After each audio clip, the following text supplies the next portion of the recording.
il me touche maintenant. Essaye de paix maintenant. Je me raccrocher. Endroit de paix, endroit de paix, endroit de paix. À cet endroit de shalom où était d'arriver maintenant. Oh, à cet endroit de la présence de Dieu où tu es maintenant. Je vais parler de cet endroit spirituel. Alléluia. Je déclare pour toi shalom aujourd'hui. Shalom. Alléluia. Gloire à Jésus-Christ. Que son nom soit béni et soit exalté. Ah. Touchez-moi, esprit de vie, touchez-moi. Touchez-moi, que je vive, touchez-moi. Touchez-moi, Rouakadoche, touchez-moi. Touchez-moi, révélez-moi, Jésus-Christ.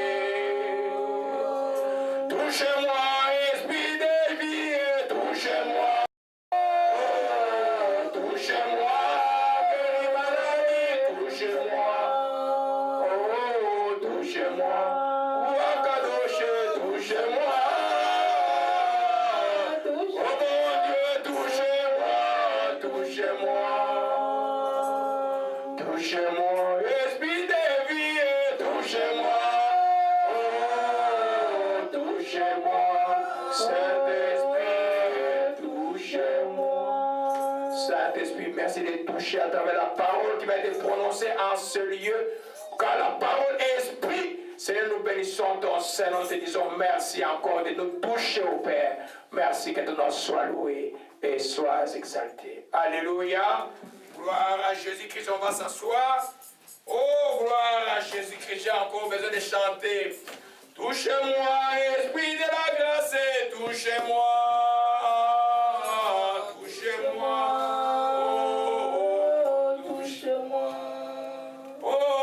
Touchez-moi, oh Akadoche, touchez-moi, touchez-moi, oh, touchez-moi, oh, Côte d'Ivoire, oh Akadoche, touchez-moi, touchez-moi, j'ai besoin, touchez-moi, oh, touchez-moi, alléluia. Gloire à Jésus-Christ, sans le Saint-Esprit, nous ne pouvons rien faire. Gloire à Jésus-Christ, que son nom soit béni et soit exalté. Alléluia. Et laissez la joie agir maintenant. Les pans de la robe est là. Alléluia. Je sens que les absents vont avoir très tort de ne pas être là aujourd'hui. Alléluia. Il y a ces jours où Dieu fait les choses selon sa préséance et son autorité. Alléluia. Nous avons besoin tout le temps de dépendre du Saint-Esprit. S'il ne nous touche pas, nous ne faisons pas quelque chose de valable. Alléluia. Parce que tout ce qui est de la chair apporte la mort, ce qui est de l'esprit apporte la vie. Alléluia. Gloire à Jésus-Christ, que son nom soit béni et soit exalté. Alléluia. Gloire à Jésus-Christ. Amen. Alléluia. Vous êtes trop sérieux maintenant. C'est le Saint-Esprit qui vous rend très sérieux. Alléluia. Le Seigneur est bon. Nous allons continuer l'enseignement. Vous savez qu'avant les actions de grâce, j'avais interrompu un enseignement que j'avais commencé il y a plus de 8 semaines qui parlait le message de Jésus-Christ aux 7 églises d'Apocalypse. Alléluia. Quand vous lisez les livres d'Apocalypse, il parle des choses passées, des choses présentes, des choses qui vont arriver. À l'époque où Jean avait la vision, Dieu lui a parlé des choses qui l'avaient précédé, des choses qu'il vivait à ce moment-là, et les choses qui vont arriver après qui nous concernent nous aujourd'hui. Je me rappelle les samedis où un samedi j'étais avec la CNT où tu me posé la question pour savoir pourquoi cette église n'existe plus, pourquoi enseigner sur ça. Justement parce que cette parole nous a été adressée. Vous savez, il est écrit dans ce texte, celui est heureux, celui qui lit cette parole de la prophétie. Amen. Il y a un enseignement, une profondeur de connaissance. Vous allez voir, Thyatire, je crois qu'on va encore faire 2 semaines avec Thyatire. Hier, l'Esprit m'a conduit encore très en profondeur. Alléluia. Souvent, je ne sais pas pourquoi, qu'est-ce que Dieu va prendre quand je suis comme trop Je sens beaucoup d'oppression. C'est alors que Dieu donne souvent un bon accouchement. Je suis sûr qu'aujourd'hui, le message d'aujourd'hui, pour certains, c'est la première fois que vous allez entendre cela. Alléluia. Nous allons tourner nos Bibles d'Apocalypse. Prenons nos Bibles d'Apocalypse. Gloire à Jésus-Christ. Oh, le sang de Jésus a agi. Monte, que son nom soit béni. Apocalypse chapitre 2. Je vais encore revenir en arrière pour ceux qui n'étaient pas là. On a vu la première église, on a vu c'était Éphèse. Éphèse, c'est une église qui marchait bien, mais qui avait perdu son premier amour. Il y a l'enseignement sur les sites, les 2 dimanches sur Éphèse, c'est très profond. C'est quoi son premier amour? C'est l'amour que connaissent ceux qui viennent de recevoir Christ. Ils ont cet empressement-là. Il ne faut jamais les perdre. Il faut travailler pour les garder. Nous allons voir comment on travaille pour les garder. Alléluia. Et on a vu la seconde église, c'était Smyrne. Smyrne, c'était l'église où une église qui était dans la tribulation et qui était dans la pauvreté. Mais Dieu voyait que cette église-là était riche. Dieu disait pour Smyrne, je connais ta tribulation, ta pauvreté, bien que tu sois riche. Et il demandait encore à Smyrne de patienter parce que Dieu allait encore éprouver Smyrne pendant 10 jours. On a vu comment est-ce que les épreuves sont utiles à la vie chrétienne. On va voir ça. Et vous pouvez voir ça sur les sites. Et pour ceux qui en ont besoin, j'ai fait l'effort de vous faire des DVD sur ça. Et on a vu de troisième église, l'église de Pergame. C'est une église où Satan était assis dans la ville. Le trône de Satan était là. Le trône de Zeus était là. Et l'apôtre Jean a envoyé les gens qui travaillaient avec lui, dont Antipas, aller ouvrir l'église là-bas. Antipas a été tué, brûlé dans un taureau. On a fait, comment je dirais, un taureau en airain et puis on l'a brûlé dedans. Et Dieu a demandé à cette église-là d'abandonner des doctrines, des fausses doctrines, la doctrine de Balaam et la doctrine de Nicolaïte. On s'est déjà enseigné, je ne vais pas revenir sur là, sinon on ne va pas terminer. Amen. La 4e église, c'est l'église de Thyatire qui nous avons commencé depuis avant l'état d'action de grâce. Dans cette église-là, on peut dire que c'est l'église parfaite. C'est l'église qui marche très bien. Dieu connaît ses œuvres, il connaît son amour, que Éphèse n'avait pas d'amour, Smyrne avait l'amour. Dieu connaît sa foi, Dieu connaît son fidèle service que Dieu demandait à Smyrne et à Pergame. Et puis, Dieu connaît sa constance. Et les dernières œuvres de Thyatire étaient plus nombreuses que les premières. Donc, c'est une église en progrès. Mais il y avait un bémol dedans. Dieu disait à Thyatire, la faute de Thyatire est d'avoir laissé une femme qui avait l'esprit de Jézabel enseigner et prophétiser et enseigner des fausses doctrines aux enfants de Dieu. Alléluia. Alors, ça, on a vu tout cela. J'ai décrypté pendant 2 dimanches c'est quoi l'esprit de Jézabel. Vous pouvez lire ça, allez dans les sites, lisez ça tranquillement. Alléluia. Ou si vous voulez que je vous fasse des DVD où je vais faire même des CD-ROM pour les gens, pour ceux qui n'ont pas Internet, je vais vous faire ça, je vais vous les donner. Donnez-moi peut-être 3 semaines pour le faire. Alléluia. Alors, nous continuons avec cette église de Thyatire. Et après Thyatire, on a vu que Dieu demandait, alors prenons un peu dans Apocalypse chapitre 2. Alléluia. À partir du verset 21, ce qu'on a vu les dimanches avant l'action des grâces, je lui ai donné du temps afin qu'elle se répandisse, elle ne veut pas se répandre de son impudicité. Je vais la jeter sur un lit et envoyer une grande tribulation à ceux qui commettent l'adultère avec elle, à moins qu'ils se répandent de leurs œuvres. Je ferai mourir de mort ses enfants, et toutes les églises connaîtront que je suis celui qui sonde les reins et les cœurs. Je vous rendrai à chacun selon ses œuvres. Ça, on a vu ça avant l'action des grâces, le quid de la repentance. Dieu n'est pas intéressé à la mort de quelqu'un. Dieu n'est même pas intéressé à voir l'enfer n'a pas été fait pour les hommes. C'est la question qu'on nous pose dans l'évangéliste. Pourquoi, si Dieu est bon, pourquoi il a créé l'enfer? L'enfer a été fait pour les diables et ces gens dessus, et les démons. Mais ils travaillent maintenant là par la risque pour amener les hommes avec eux. Comme à la création, Dieu a tout donné à Adam, mais c'est Adam qui a cédé la terre à Satan. Donc nous comprenons que Dieu c'est un Dieu tout bon. Dieu n'a pas de... L'enfer a été fait pour les diables. Les diables étant rusés, ils trompent les gens de l'aveuglement pour qu'un jour ils se retrouvent avec lui en enfer. Parce que lui, il est déjà jugé. Le diable est déjà jugé. Il est déjà jugé. Il n'y a pas de repentance pour lui. Mais l'homme que Dieu a créé, l'homme a toujours la possibilité de revenir vers Christ pour donner sa vie à Jésus-Christ. On a vu ça il y a des dimanches. C'est un message très puissant. C'est déjà sur le site, vous pouvez suivre. Aujourd'hui, nous voyons les 24, les 25 et les 26. Et Dieu m'a enseigné beaucoup de choses. Et on peut le lire nous tous. À vous, tous les autres théâtiques qui ne reçoivent pas cette doctrine, qui n'ont pas connu le profondeur de Satan, comme on les appelle, je vous dis, je ne mets pas sur vous d'autres fardeaux, seulement ce que vous avez, retenez-les, jusqu'à ce que je vienne. Celui qui vaincra, qui gardera jusqu'à la fin mes œuvres, je donnerai autorité sur la nation, il pètera avec une vieille de fer, comme on brise les vailles d'agir. Ainsi, moi-même, j'en ai reçu le pouvoir de mon Père. Je lui donnerai l'étoile du matin, que celui qui a les oreilles entende ce que l'Esprit disait à l'Église. Amen. Amen. Amen. Alors, aujourd'hui, nous revenons simplement à ce que j'ai conclu la fois passée pour dire comment tu fais pour retenir ce que Dieu t'a donné. Dieu, c'est un Dieu qui donne. Dieu, c'est un Dieu d'amour. Il nous a donné son propre Fils comme cadeau.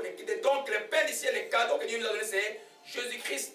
Comment tu fais pour retenir ce que Dieu t'a donné? Des spirituels, des psychiques, des sociales, parce que tout ce que Dieu te donne, c'est parce que tu es sa propriété, ça ne t'appartient pas. Tu es comme un administrateur des choses que Dieu te donne. C'est pourquoi il y a un ennemi, un voleur qui viendra chercher pour voler et détruire. Amen. Marchez dans la rue, voyez la ville, nous qui sommes ici depuis plus de 22 ans, on peut voir que le mal va de pire en pire. Et que les diables travaillent encore plus pour toujours séduire, tromper les enfants de Dieu. Quand je dis enfants, de tout le monde que Dieu a créé est potentiellement enfant de Dieu. Nous ne croyons pas qu'il y a une catégorie de gens qui vont être sauvés. Jésus est venu pour tout le monde. Mais les gens ne veulent pas répondre à sa musique. C'est un choix. Dieu a créé l'homme libre de choisir le bien ou le mal. Alléluia. Aujourd'hui, nous voyons, amen, le verset 19, qu'est-ce que je dis là? Le verset 24 et 25 qui dit simplement, seulement ce que vous avez, retenez-les. Comment tu fais pour retenir ce que Dieu t'a donné? Ou savoir retenir ce que Dieu t'a donné? Alléluia. Vous savez qu'il y a beaucoup d'étudiants dans la terre. Il y a beaucoup de gens qui ne savent même pas ce que Dieu leur a donné. Amen. Je crois qu'on va parler de mon propre pays d'origine. Mon propre pays d'origine, c'est parmi les pays les plus riches de la terre. Les gens vivent dans la pauvreté. Les gens sont ignorants. Aveugles. Alléluia. Dieu peut te donner quelque chose, un trésor merveilleux. Mais si tu n'es pas conscient de ce que Dieu t'a donné, il est difficile que tu puisses te retenir. C'est pourquoi moi je suis très jaloux de mes affaires spirituelles. Quand j'amène quelqu'un en Christ, que je passe des temps à gêner et à prier pour un enfant, que la personne commence à voir la lumière de Christ, je suis très jaloux.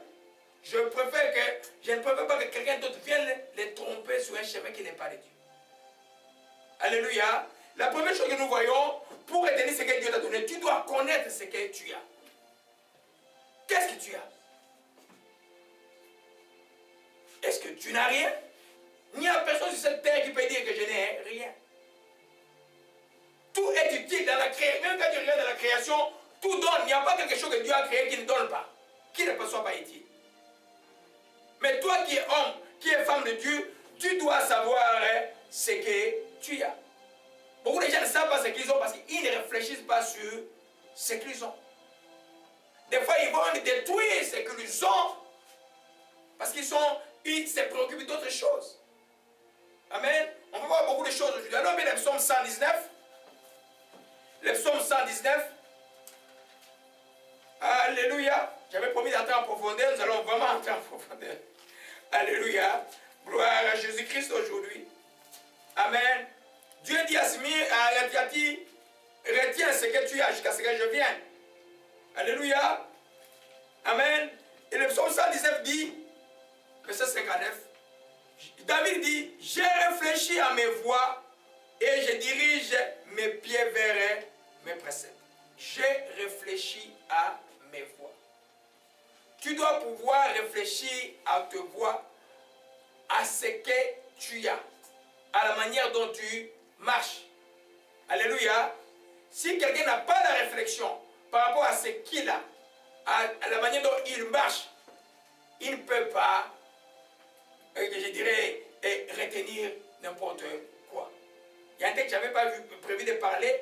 Alors un peu pour rendre un peu plus spécifique, je ne voulais pas passer ici. Alors un peu dans Galates, rapidement, dans le texte de Galates, gloire à Jésus-Christ. Nous voyons le premier principe, je dois connaître ce que j'ai. Galates 4, on va y revenir après, mais plus profondément après, mais lisons-le maintenant. Paul dit ici, aussi longtemps que l'héritier est un enfant, je dis qu'il ne diffère en rien d'un esclave, quoi qu'il est maître de tout. Imaginez-vous un petit garçon, bon, mes enfants là ont un peu grandi. Prenons Déborah, à qui je laisse 100 000 $ ou 2 000 $ à la Banque Royale, et moi je suis parti au ciel par exemple. Et si Déborah a 4-5 ans, il n'a aucune idée de ce qui représente 100 000 $. Pour gérer ces 100 000 $, il a besoin des administrateurs. La banque ou un tuteur que je vais nommer ou un notaire que je vais désigner. Beaucoup des enfants de Dieu sont comme ça. Mais tu dois, la Bible dit que tu es héritier de Christ. Tu es co-héritier de Christ. Les choses de Jésus, là, toutes les choses de Jésus, dans les cieux, sur la terre t'appartiennent à toi. Mais il faut que tu sois conscient de cela. C'est malheureux des fois, les gens donnent leur vie à Jésus-Christ aujourd'hui, et puis après, c'est comme des morts, demain ils meurent en cours de route. Demain ils meurent en cours de route. Demain ils meurent en cours de route. Parce qu'ils n'ont pas compris les trésors que Dieu a donnés en lui. Si tu as la révélation de comprendre que qui est venu en toi quand tu as reçu Jésus-Christ, c'est l'Esprit du Créateur, c'est le Saint-Esprit. Tu feras tout ce qui est nécessaire pour garder ça comme un trésor. Comme Paul dit même dans ces vases, ça c'est une vase de terre, c'est la chair. J'en ai un peu parlé avec mon ami le jour qui m'a appelé, c'est la chair. Mais cette chair-là garde un trésor dans le cœur, dans l'esprit. Parce que quand la Bible parle de l'esprit, c'est ton cœur. Ce trésor, c'est le Saint-Esprit. Ce trésor, c'est la parole de Dieu. Alléluia. Amen. Si toi, enfant de Dieu, tu ne sais pas ce que Dieu t'a donné, je vous dis que c'est extrêmement difficile de le savoir. Il y a un principe que j'avais mis un peu un peu dans cette portion à la fin, je vais parler de ça. Vous savez qu'il existe des choses générales que Dieu nous a données. À tout chrétien. Le Saint-Esprit est en nous, la parole de Dieu est en nous, et puis il y a des choses spécifiques que Dieu nous donne, qui sont utiles dans la vie de tous les jours, qui nous différencient les uns les autres. C'est les dons, c'est les talents, c'est les capacités, les niveaux de la force. Il y a beaucoup de choses que Dieu donne qui sont spécifiques. Dans les deux cas, que ce soit les choses générales que Dieu t'a données, qu'il faut les garder, ou que ce soit les choses spécifiques que Dieu te donne, il faut les garder comme un trésor en toi. Il ne faut pas les perdre. Il y en a qui vont dire, ah non, mais moi j'aimerais que le pasteur parle un peu des choses de la terre, de l'argent et tout ça. Mais tout procède de l'esprit. La Bible dit, tout don parfait bien d'en haut. La Bible dit, la bénédiction de l'Éternel ne fait sur aucun chagrin. Si ta richesse que tu as, même elle est visible, mais si elle procède de Dieu, elle durera longtemps. Amen. Si tu veux faire le test, va voler même $1 million. Je te dis, dans 5 ans, tu ne vas plus avoir ça. Ça ne peut pas rester. Le bien mal acquis ne peut jamais profiter, c'est la Bible qui le dit. Donc en toi, il y a quelque chose de très grand, de plus grand que Dieu t'a donné. Mais tu dois pouvoir le savoir. Tu dois connaître. Ça peut être un bon mariage, une bonne famille que Dieu t'a donnée, mais tu veux détruire même ce que Dieu t'a donné. Ça peut être une bonne carrière que Dieu t'a donnée, mais à cause d'un boss qui ne marche pas bien, toi tu veux abandonner la carrière. Les chrétiens, même si tu es devant un boss qui est méchant, tu dois toujours le bénir. Tu n'as pas le droit de maudire un boss ou de jurer derrière un boss, comme on dit, on dit des sacrés derrière un boss. Non. Parce que l'esprit qui est en nous, c'est l'esprit de la soumission. Mais cette soumission n'est pas un esclavage. Quand tu es soumis à Dieu, Dieu te défend par rapport à tes ennemis. Ils vont se rendre compte que demain, ils auront besoin de toi. Alléluia. Amen. Alors nous voyons qu'il y a plein de choses que toi, tu dois connaître. Pour Thyatire, ce qu'ils devaient connaître, il y avait les œuvres, donc une église qui fonctionne bien, ils avaient l'amour, ils avaient la foi, ils avaient la fidélité, ils avaient la constance. Mais pour toi, c'est quoi? Pour la maison de prière, c'est quoi? C'est pourquoi la réflexion est importante de comprendre qu'est-ce que moi j'ai déjà acquis de Dieu. Ce que Dieu m'a déjà donné, c'est un trésor. Le Saint-Esprit à moi, c'est un trésor. La compréhension de la parole, c'est un trésor. Les dons que Dieu m'a donnés, c'est un trésor que je dois pouvoir garder. Les capacités que Dieu m'a données, l'intelligence qu'il m'a donnée. Pourquoi toi, tout ce que tu fais, tu réussis? Tu vois, c'est pour rien. Amen. Il y a un but que Dieu t'a envoyé sur la terre. Amen. J'arrivais en 92 au Québec. Je disais à mes enfants que j'ai utilisé quand je travaillais comme médecin de l'ambassade des États-Unis au Congo, au projet SIDA, j'ai utilisé l'ancêtre de l'email. C'était une petite boîte comme ça. Là. Une petite boîte où vous mettez les données, ça, vous commencez à envoyer les données à 18 h jusqu'à 7 h du matin le lendemain. Ça arrive à Atlanta. Mais c'est parce que l'intelligence des gens se développe. On voit beaucoup de choses. Mais les gens ne reconnaissent pas que cette intelligence vient de Dieu. Amen. Qui a déjà fait la biologie ici là? Qui connaît un peu les réactions chimiques dans une cellule? Prenons un des cycles de Krebs, qui connaît un peu ça. Les détails de chaque réaction là, ça peut être l'œuvre, ça peut pas être l'œuvre du hasard. C'est l'œuvre d'un quelqu'un, un designer, d'un créateur, de Dieu. Alléluia. Alors, si ce Dieu-là a trouvé intérêt à venir vers toi, tu dois pouvoir savoir ce que Dieu t'a donné. Si tu es ignorant, tu es comme un esclave. Beaucoup de chrétiens ne savent pas qu'ils ont droit à la guérison. Jésus a dit, passez maintenant, nous sommes guéris. Beaucoup de chrétiens ne savent pas qu'ils ont autorité sur les démons. Je ne parle pas des pasteurs, tous les chrétiens. Jésus a dit à ceux qui ont cru, Dieu a donné le pouvoir de chasser les démons, de parler une nouvelle langue. Que le papa montrer que vous allez prendre, ça vous fera un peu mal, et aucun mal plutôt. Vous allez prendre le même malade, les malades seront guéris. La foi est des mesures là. Alléluia. Il y a un héritage que Dieu t'a donné. Jésus à la croix, il dit tout est accompli. Mais tu ne sais pas qu'est-ce qu'il t'a donné. Donc tu n'as pas même les connaissances des promesses que Dieu t'a données. Mais comment tu vas garder quelque chose que tu n'as pas? Alléluia. Amen. Donc la première chose, quand Dieu dit à Thyatire, retiens ton amour, retiens ta foi, retiens ta fidélité. Thyatire connaissait ce qu'il avait. Parce que dans la chrétienté, il faut bâtir un peu en palier. Ce que j'ai déjà, je ne dois pas le perdre, je dois ajouter quelque chose dessus. Et quand j'ai le second escalier, j'ajoute, ça s'appelle la croissance spirituelle. Tu ajoutes tranquillement, Parce que c'est dangereux de rétrograder. Quand tu rétrogrades, c'est très difficile de monter. Tu as besoin qu'on te soutienne. Souvent, c'est très très difficile. Alléluia. Parce que Jésus a dit, vous irez de gloire en gloire. Ce n'est pas par notre force, parce qu'il est en nous par le Saint-Esprit. Alléluia. Donc la première chose que nous voyons, c'est de connaître d'abord. Pour retenir, tu dois connaître ce que tu as. Amen. Il y en a qui étaient patients toute la vie, à un moment tu deviens impatient. Non, ne perds pas ta patience. Ce que tu as est bon. Les hommes patients, il n'y en a pas beaucoup au monde. Amen. Moi, j'ai beaucoup travaillé pour avoir la patience. Beaucoup, je vous assure. Parce que j'étais un colérique. Et pour les uns, c'est naturel d'avoir la patience. Garde la patience. Cherche autre chose à ajouter sur la patience. Alléluia. Amen. Tu dois connaître qui tu es. Ce n'est même pas de l'orgueil. C'est un auto-examen. Alléluia. Et tu vas continuer à ajouter tranquillement. C'est ça qu'on appelle la marche chrétienne. C'est pourquoi la vie chrétienne ne peut pas être ennuyeuse. En anglais, on dit boring. Ça ne peut pas être boring, ça ne peut pas être ennuyeuse. C'est une vie d'exaltation. Alléluia. Gloire à Jésus-Christ. Que son nom soit béni. J'écrivais hier que plus la connaissance de la splendeur de Christ augmente en toi, plus la grâce de Dieu augmentera en toi, et tu seras conscient de ce que tu es et de ce que tu as. Alléluia.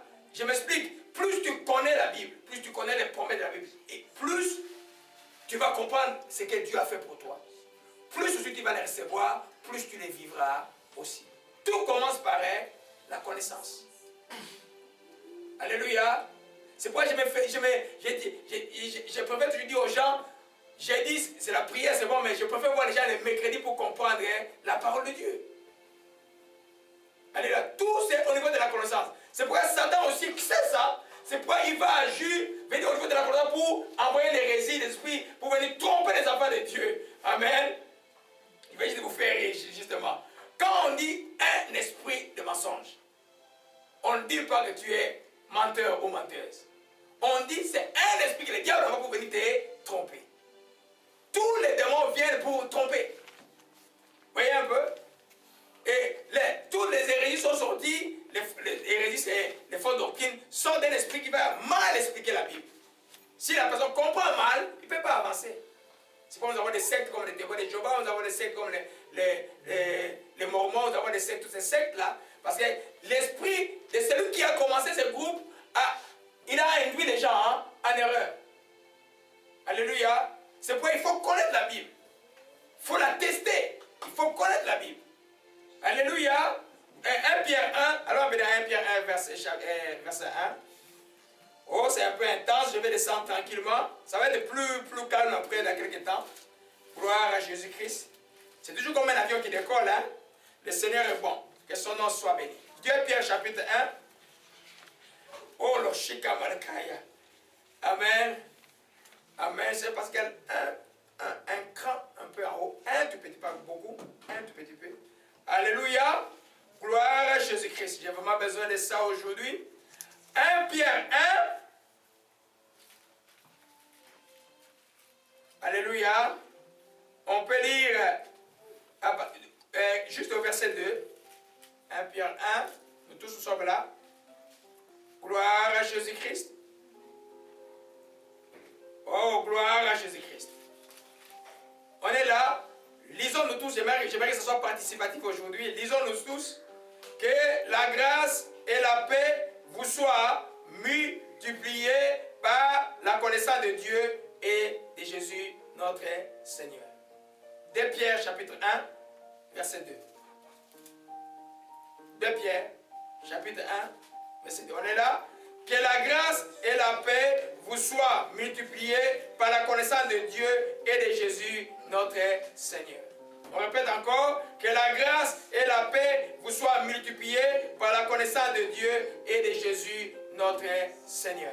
Amen. Vous voyez que la grâce et la paix peuvent être multipliées, peuvent être augmentées, peuvent devenir grandes. C'est-à-dire que par la connaissance de Dieu, quand tu connaissais moins, tu ne peux pas comprendre exactement ce que Jésus a fait avec toi, pour toi. Quand maintenant la révélation arrive, tu commences à comprendre beaucoup les Écritures. C'est pourquoi tu te permets de dire, mon Dieu, tout cela c'était pour moi. Des fois tu lis la Bible, tu trembles. Alléluia. Vous voyez que par la connaissance, plus tu connais Dieu, plus cette grâce va s'augmenter en toi. C'est-à-dire, 2 Pierre, chapitre 1, verset 2. 2 Pierre, chapitre 1, verset 2. C'est important, j'aimerais que vraiment que nous tous, nous les lisions. Amen. Gloire, nous sommes toujours dans les premiers principes. Ce que je garde, je dois d'abord connaître ce que je dois garder. Alléluia. Ici, nous voyons que pour connaître réellement ce que toi tu as reçu en Christ, tu dois connaître la parole de Dieu. Alléluia. Tu dois connaître Jésus-Christ, tu dois connaître Dieu. C'est comment tu vas comprendre quelle est la grandeur de sa grâce. Qu'est-ce qu'il a manifesté pour toi. Quand on dit que Jésus est mort à la croix, si tu n'as pas su que la mort à la croix de Jésus-Christ, c'est ça qui t'a sauvé, il y a un problème. Il y en a les jours de Pâques, quand on était moi je viens du catholicisme, les jours de Pâques on pleurait, oh les méchants juifs ont tué Jésus. Oh les méchants juifs ont tué. Mais on était bêtes, je pèse mes mots là, on était bêtes. Si Jésus n'était pas mort, je ne serais pas sauvé.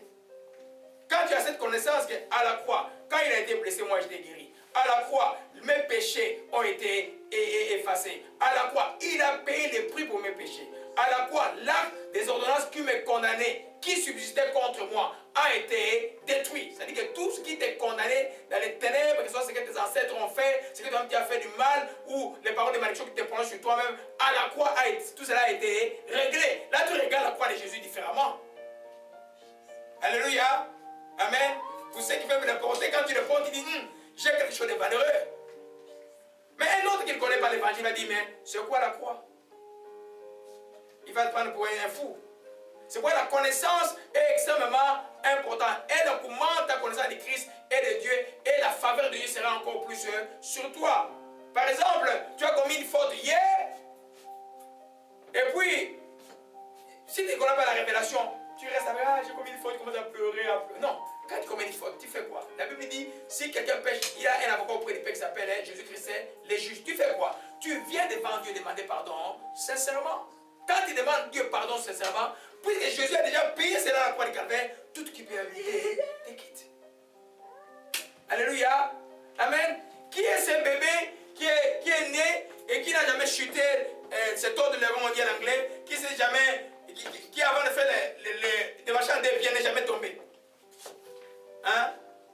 Chaque bébé, quand il commence à marcher, il marche d'abord. Il y en a qui marchent comme ça là, il y en a qui marchent à quatre pattes, et puis à un moment, il se met debout, il tombe, il se met debout, il tombe, il se met debout, il tombe, et puis il se met debout. Le Dieu de la création, c'est le Dieu du spirituel. Spirituellement, c'est la même chose. C'est pas quand quelqu'un a un bébé spirituel, il a besoin d'être soutenu. Alors quand tu tombes, tu fais quoi? Tu demandes pardon à Dieu. Si tu connais que Christ a payé le prix pour toi, tu descends maintenant justifié. La seule chose, c'est que si tu as regretté la chose sincèrement, il n'y a pas de raison pour que Dieu ne te pardonne pas. Amen. Vous voyez comment la grâce est multipliée? Quand tu connais tout ce qui est de la grâce, tu vas comprendre toutes ces choses et ta vie sera une vie simple. Amen. La Bible dit que dans le texte de Romains, il n'y a donc plus maintenant aucune culpabilité pour ceux qui sont en Jésus-Christ. Ça ne signifie pas que ceux qui sont en Jésus-Christ ne peuvent pas ils sont devenus parfaits comme Christ. Ils peuvent connaître des erreurs. Mais ils vont les regretter. Il y en a qui vont reconnaître même 3-4 fois la même erreur, mais ils vont les regretter. Un jour, ils vont se mettre debout comme un enfant. Ils ne les commettront plus. Alléluia. Alors, vous comprenez un peu? Quand tu connais ça, tu sais que tu comprends c'est quoi la grâce de Dieu. La grâce n'est pas une permission à tout faire. Mais la grâce de Dieu, c'est que Jésus a fait à la croix du Calvaire pour que la culpabilité, la condamnation ne soit plus ton lot. Ça ne soit plus sur toi. Alléluia. Gloire à Jésus-Christ. Que son nom soit béni. Amen. Un autre principe que nous voyons, un chrétien, au niveau de la connaissance toujours, j'en ai parlé dans Galates 4, revenons sur Galates 4, verset 1. Amen. Nous sommes en train de voir que tu dois connaître pour garder. Si tu ne connais pas, tu ne peux pas garder. Si tu ne connais pas, tu ne sauras même pas que tu es. Amen. Amen. Il y a des fois, Dieu te donne quelque chose de merveilleux. Tu dois être conscient de ce que Dieu t'a donné pour le garder. Parce que chaque fois que Dieu te donne, il y a Satan qui te regarde, il veut venir voler. Il va venir étouffer. Toi, tu dois être vigilant, garder précieusement ce que Dieu t'a donné. Alléluia. Gloire à Jésus-Christ. Et Galates chapitre 4. Oh, gloire à toi, que ton nom soit béni. Galates 4, oh, Shakamalakaya. Que son nom soit béni. Galates chapitre 4, on est là. On attend tout le monde. Galates chapitre 4. Oh, gloire à Jésus-Christ. Amen. Il nous avait promis d'entrer en profondeur. Je crois qu'on va faire 3 dimanches avec Théâtre. Il y a beaucoup de choses que nous voyons. Le Seigneur est bon. Amen. Galates 4, verset, c'est un texte qu'il faut souligner dans votre Bible. C'est très, très important. Amen. Nous pouvons liser à partir de Galates 3, verset 29. Amen. Parce que vous savez que la Bible, quand elle a été écrite, il n'y avait pas de chapitre. Hein? Vous connaissez ça? On est là? Galates 4, on est là? Oui. Amen. Quand la Bible a été écrite originellement, c'est des papyrus, hein? Il n'y avait pas de chapitres. Les chapitres ont été mis avec le temps pour aider à la compréhension. Mais quand les 4 versets, vous ne pouvez pas bien les comprendre si vous ne lisez pas les 3 versets 29. Commençons par les 3 versets 29. Nous lisons nous tous. Si vous êtes à Christ, vous êtes donc de la postérité d'Abraham, héritier selon la promesse. Encore une fois, si vous êtes en Christ, vous êtes donc de la postérité d'Abraham, héritier selon la promesse. Et continuons avec le chapitre qui suit. Or, aussi longtemps que l'héritier est un enfant, j'ai dit qu'il diffère en rien de l'esclave, quoiqu'il est maître de tout. Amen. Et il est sous le tuteur des administrateurs jusqu'au temps marqué par le Père. Vous comprenez un peu? Vous avez déjà les promesses, vous êtes héritier d'Abraham. Toutes les promesses d'Abraham vous appartiennent. Les promesses spirituelles, l'accomplissement de la promesse spirituelle d'Abraham en nous, c'est le Saint-Esprit. Quand vous avez donné votre vie à Jésus-Christ, Dieu vous a marqué du sceau du Saint-Esprit. Vous avez pour la marque du diable, vous avez la marque de Dieu, qui est le Saint-Esprit. Et toutes les promesses qui sont dans la Bible sont pour vous. Mais vous devez les retenir, par exemple, par la foi. Mais ce que nous enseignons ici, aussi longtemps qu'il demeure enfant, comme un petit bébé qui ne sait pas lire, il y a un petit bébé qui a 3 ans, il ne connaît rien, même si son père est le plus riche de la terre, quand il va jouer sur les sables, il va jouer comme tous les autres enfants. Il va se mettre tout ce que... C'est un bébé, c'est un bébé. Il y a des chrétiens qui sont comme ça. Il faut que tu quittes l'état de bébé pour grandir, pour obtenir la plénitude de toutes les promesses de Dieu. Ou en voir l'effectivité dans ta vie. Alléluia. C'est pourquoi la connaissance de la Bible est extrêmement importante. Il n'y a pas un jour où tu ne vas pas dormir. D'ailleurs, tu dois lire la Bible le matin, tu dois lire le soir. C'est ton journal, la Bible. Ce n'est pas le RDI. La Bible, c'est ton journal. Ce que tu apprendras de la Bible est plus important. La télévision, je connais, il y a les nouvelles de la télévision. Malheur, découragement, il n'y a rien. Bonne nouvelle de la télévision. Quelle bonne nouvelle vous avez en tête? Ils ont même perdu l'habitude d'annoncer les bonnes nouvelles parce que ça ne les intéresse pas. Ce qui les intéresse, c'est les catastrophes, les mauvaises choses qui arrivent. Mais nous avons la bonne nouvelle ici. Là. Toi, tu es hérité comme tu es enfant selon les promesses d'Abraham. Nous devons, je dis nous aussi, parce que des fois les pasteurs sont fatigués aussi. Nous devons, moi à mon niveau, vous à votre niveau, les serviteurs à leur niveau, tout le temps creuser la connaissance de la parole. Amen. Moi, je suis là pour répondre à vos questions. Je ne suis jamais fatigué de répondre aux questions par rapport à la Bible. Ne vous fatiguez pas de m'appeler. Amen. C'est bon d'appeler pour prier. C'est aussi d'appeler bien pour partager. Mais on partage la Bible. Alléluia. Parce que quand tu connais, tu es comme, tu as ton plein héritage. Tu n'es pas un enfant, tu n'as pas besoin de tuteur. Alléluia. Et là, tu sauras qu'est-ce que tu as afin de les garder. Parce que si tu ne sais pas, l'ennemi même, il y en a qui ne savent même pas, Dieu les a bénis. L'ennemi, Satan, sait, il t'a volé, il t'embrouille tout le temps, il t'embrouille, tu n'avances pas dans la vie, il t'a déjà volé. Alléluia. Satan n'est pas un mythe. Comme je disais à quelqu'un qui parlait de j'avais quelqu'un à Christ qui me parlait d'Halloween. Je dis, mais ce n'est pas un mythe. Les gens peuvent jouer, peuvent faire avec des cornes et tout ça, mais c'est un esprit. Satan est intelligent. Satan, c'est l'opposant de Jésus-Christ. Amen. Il vient pour s'opposer à Jésus-Christ. C'est ça sa mission.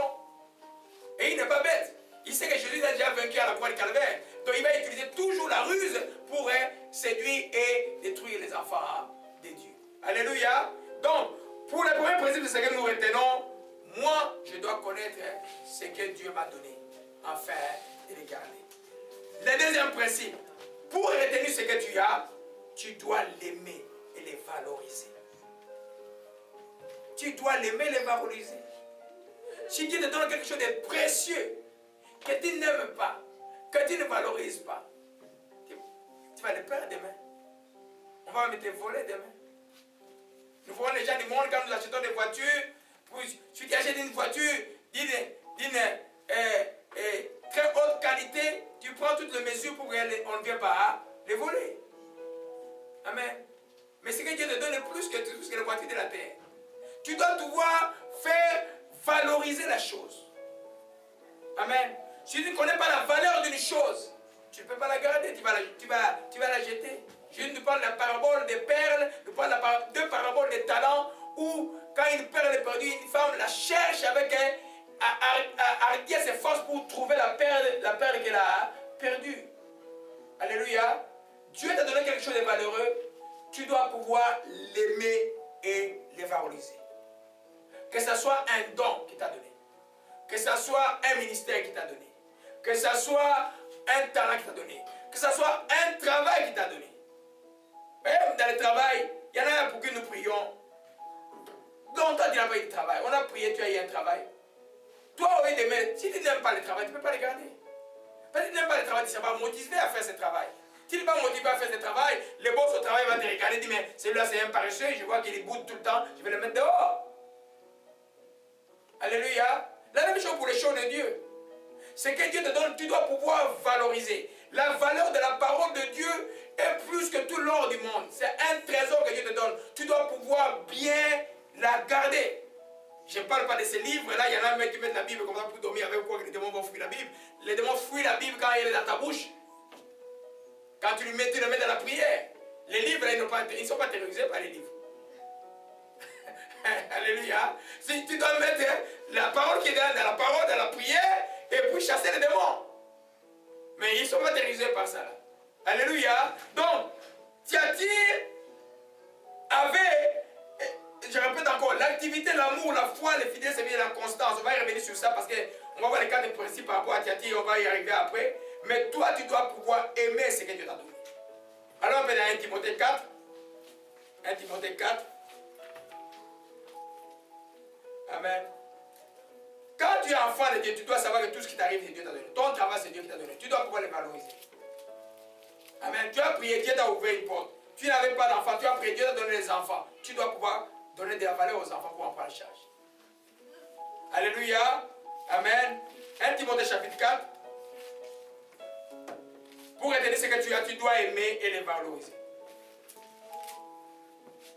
1 Timothée chapitre 4, on est là. Timothée, c'est un jeune pasteur qui travaille avec Paul. Et Paul l'écrit, à ce moment il était séparé de Paul. Paul l'écrit pour donner la manière de faire. Amen. Et puis, il est dit à partir de verset 14 au verset 13, jusqu'à ce que je vienne, applique-toi à la lecture, à l'exhortation et à l'enseignement. Ne néglige pas les dons qui est en toi, qui t'a été donné par prophétie, par l'imposition des mains de l'Assemblée des saints. Ne néglige pas les dons qui est en toi. Ne les méprise pas. Ne les laisse pas de côté.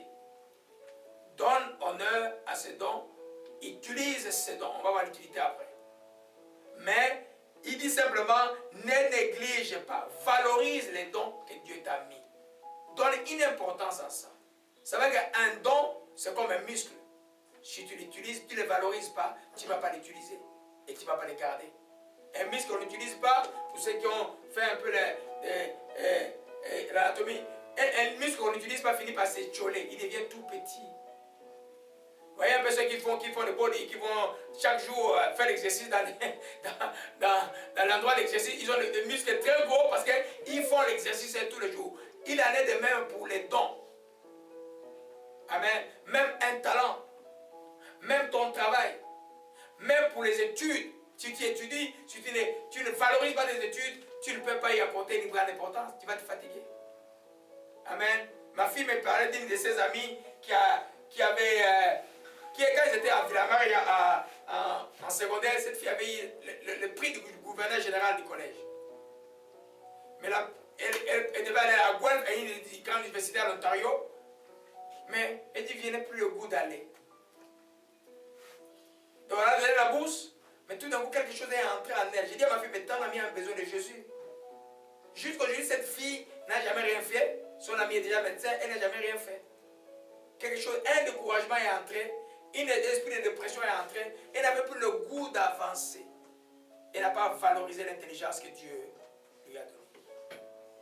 Si Dieu t'a donné une intelligence, c'est pour que tu aies un impact sur cette terre, que tu aides les autres.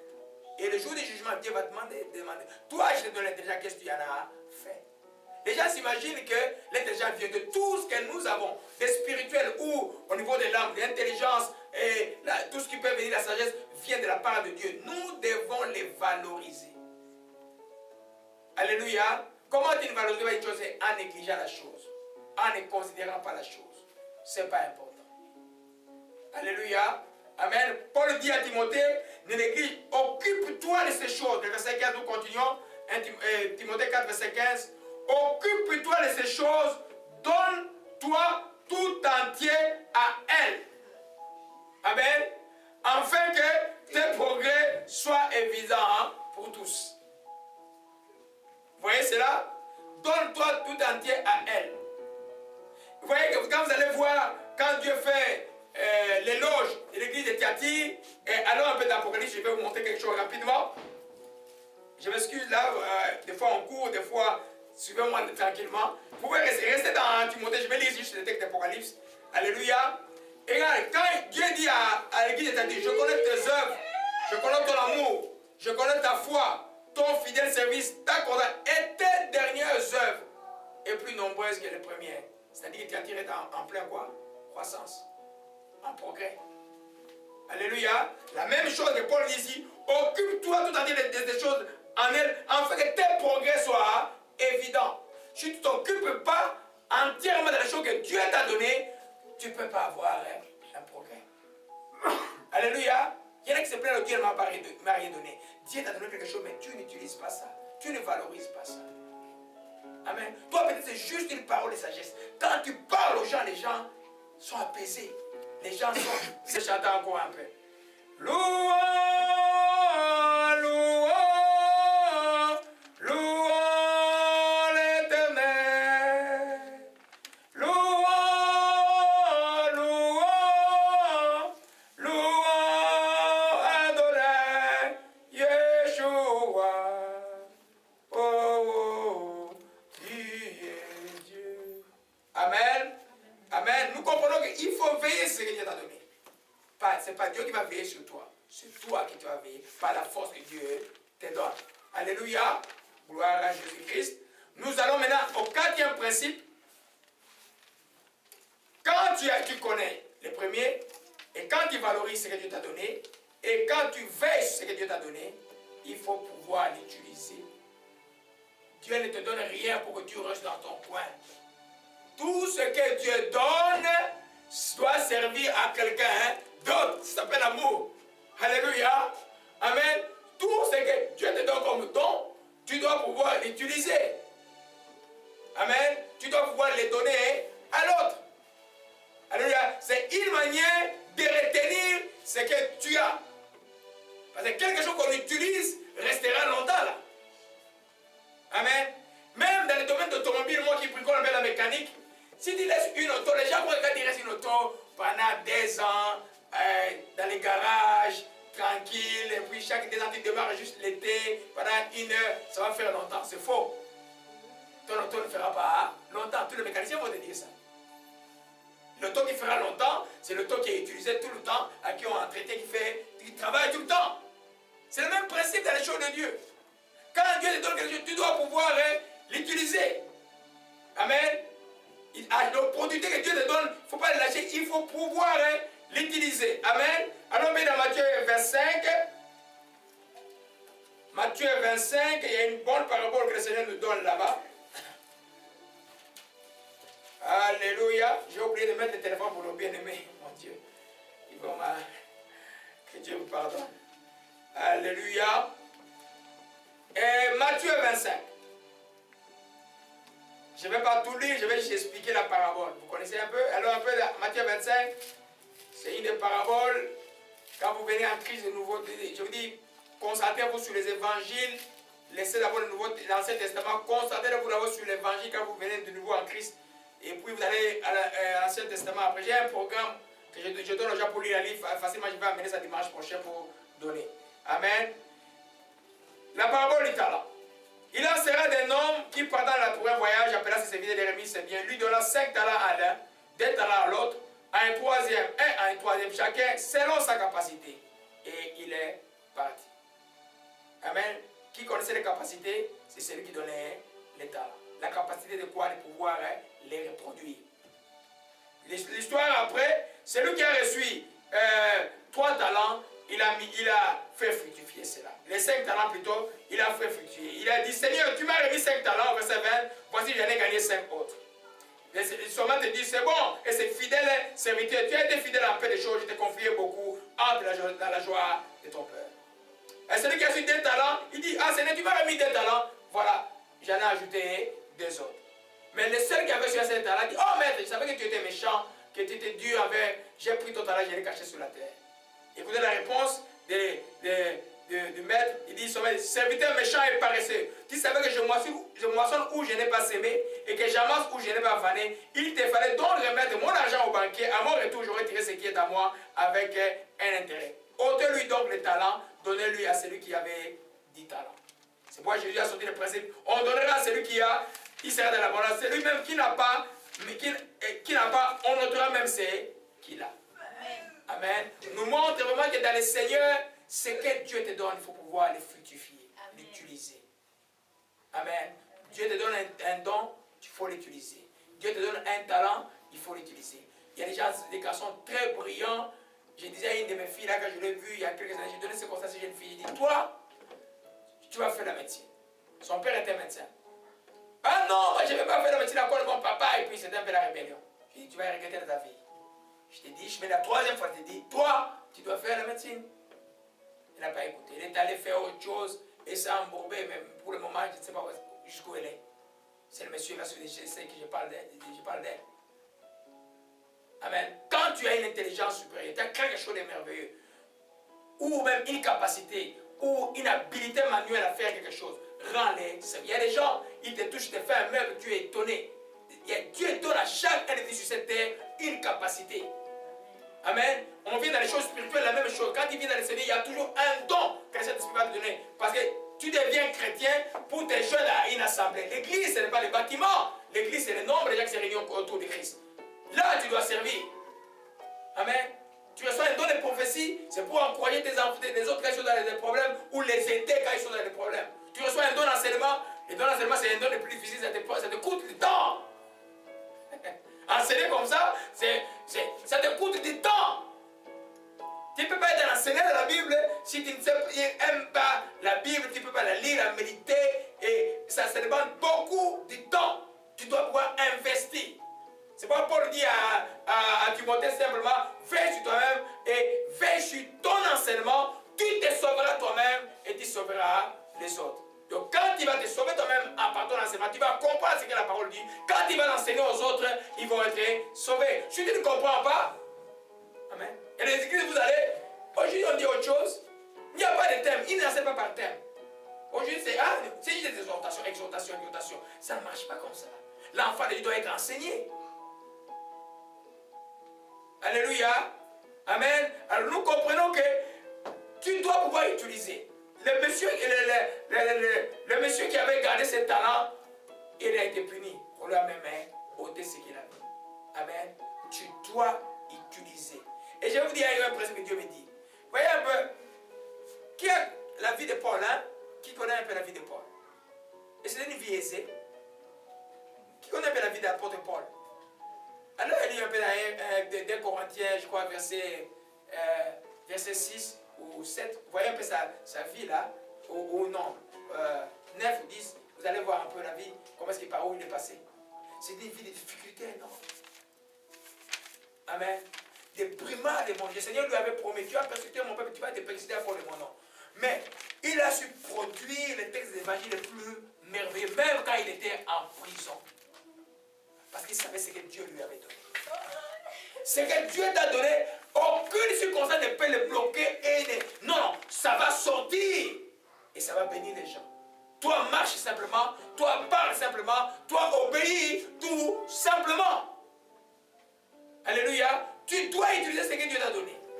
Hein? Aujourd'hui, nous sommes dans le temps des médias. Le pasteur va encore faire des vidéos. Mais vous êtes tous, beaucoup ici connaissent un peu l'informatique et tout ça. Venez aider le pasteur à faire des vidéos et toutes ces choses-là. Ce n'est pas moi qui vais faire tout ça. Alléluia. Une fois que je n'étais pas là, j'ai mis souvent, oui, je peux aider. Mais quand tu as un talent comme ça, là, tu sais que je veux mettre ma force dans faire ces choses. Il y a une bénédiction qui vient avec. Alléluia. Donc tu dois pouvoir utiliser cela. Amen. Ça va être plus intéressant maintenant. Retournons dans Apocalypse verset 2. Amen. Amen. L'Esprit m'a donné une règle. Tout ce que je vous ai enseigné, retenez le mot. C'est les 4 règles de rétention spirituelle. Ou les 4 règles spirituelles de rétention. Amen. Les 4 règles spirituelles de rétention. Si tu veux retenir quelque chose, tu dois les connaître. Tu dois les valoriser. Tu dois veiller à ne pas perdre la chose. Et tu dois l'utiliser. Alléluia. Mais nous allons voir maintenant, à travers ce qui s'est passé à l'église de Thyatire, gloire à Jésus-Christ, que son nom soit béni. Et comment ces 4 règles-là, on va maintenant tester ce que Dieu a dit à l'église de Thyatire, à travers ces 4 règles. Amen. Nous voyons donc l'église de Thyatire à travers les 4 règles spirituelles de la rétention. Vous voyez le verset 19, Apocalypse 2, verset 19. On est là. Gloire à Jésus-Christ. Apocalypse 2, verset 19. Oh, gloire à toi, que ton nom soit béni. je connais tes œuvres, ton amour, ta foi, ton fidèle service, ta constance, et tes œuvres sont plus nombreuses que les premières. Amen. Apocalypse 2, verset 25, on peut le dire que, on peut les coupler tous les deux, car seulement garde tes œuvres, ton amour, ta foi, ton fidèle service. Amen. Parce que Dieu dit ici, ce que vous avez, retenez-le jusqu'à ce que je vienne. Ce que Katir avait, c'est quoi? Et les œuvres ou les activités, si vous voulez, et son amour, sa foi, son fidèle service et sa constance ou sa persévérance. Alléluia. Commençons par les activités. Amen. Vous voyez, quand on parle activité ou les œuvres, l'église de Jésus-Christ doit être remplie des œuvres du Saint-Esprit. Amen. Ce que je fais maintenant, c'est une œuvre. Ce que nous faisons le mercredi, c'est une œuvre. Ce que nous faisons le jeudi, c'est une œuvre. Ce que chacun d'entre vous va faire quand tu rencontres quelqu'un en Christ, c'est une œuvre. L'église doit être bouillante d'activité. Il y a des églises qui sont moins, qui ne sont pas bouillantes, qui sont tièdes. Nous allons voir dans l'église dans les prochains enseignements que Dieu vomit les tièdes. Amen. Toi aussi dans ta vie, tu dois être actif. Tu ne peux pas dire que je suis devenu chrétien puis tu es amorphe, tu n'as pas d'activité. Ça ne peut pas marcher. Un chrétien doit être actif. Même quand tu es bébé. Qui a déjà vu un bébé qui n'est pas actif? Quand il se met, il pleure, il jette le biberon, il bouge. Quand il marche à quatre pattes, il faut le surveiller partout, il est très actif. Spirituellement, c'est la même chose. Tu dois être actif. Chercher la vérité. Prier. Hier, mon frère Jean-Pierre m'a appelé. J'ai senti sa soif. Il a commencé à poser des questions. On est allé dans la parole directement. Tu dois être actif. Parce que l'Esprit de Dieu qui est en toi est en pleine activité. L'Esprit de Dieu ne vient pas dans la vie des croyants pour dormir. C'est pour conduire les croyants vers la vérité, vers la parole de Dieu, vers Jésus-Christ. Alléluia. Alors quand tu n'es pas actif, il y a quelque chose qui ne va pas. Tu as besoin encore de la délivrance. Alléluia. Tu dois être actif. Alors Dieu dit à Thyatire, je connais tes œuvres. Sinon, on peut parler de la règle de la rétention. Nous avons vu Thyatire devait connaître qu'il était actif. Toi aussi, tu dois connaître ton activité. Alléluia. Connaître ce qu'on fait, le principe que j'énumère en premier, quand on voit les activités par rapport à la règle de rétention. Connaître ce que l'on fait est important. Tu dois connaître ce que tes activités. Amen. Tu dois t'intéresser à tes activités. Tu dois les connaître. Tu chantes à la chorale, tu dois les connaître. Tu dois t'activer à ça. Tu dois t'adonner à ça. Tu dois connaître ce que tu fais. Tout le monde qui dit, oh non, moi je m'occupe juste de l'horaire de l'église. Tu dois t'activer à ça. Amen. Tu sais que dans la vie personnelle à la maison, comment, ma journée commence par la prière à 5 h du matin, la lecture de la parole de Dieu. Tout mon temps, je le mets dedans. Tu dois être actif, chrétien. Lire la parole, c'est une activité. Tu dois trouver un temps où tu es calme, où tu lis la Bible, où tu la médites. Alléluia. Où tu notes. Si tu as des questions, tu notes. Tu vas voir les bergers ou les gens qui te conduisent pour poser des questions. Amen. Je suis souvent, quand je vois que j'ai prié pour quelqu'un, vous savez, beaucoup viennent me voir comme ils viennent voir un féticheur. Hein, il vient, je prie. Tu le vois qu'après, il n'est pas intéressé à connaître Dieu. Il vient te voir comme si tu as fait des spells là ou quelque chose pour que son sort soit brisé. Non, c'est pas comme ça là. On peut prier pour quelqu'un, mais la personne, l'intérêt par rapport aux choses, la personne doit être active. Active. Alléluia. Donc, ou l'église doit être active.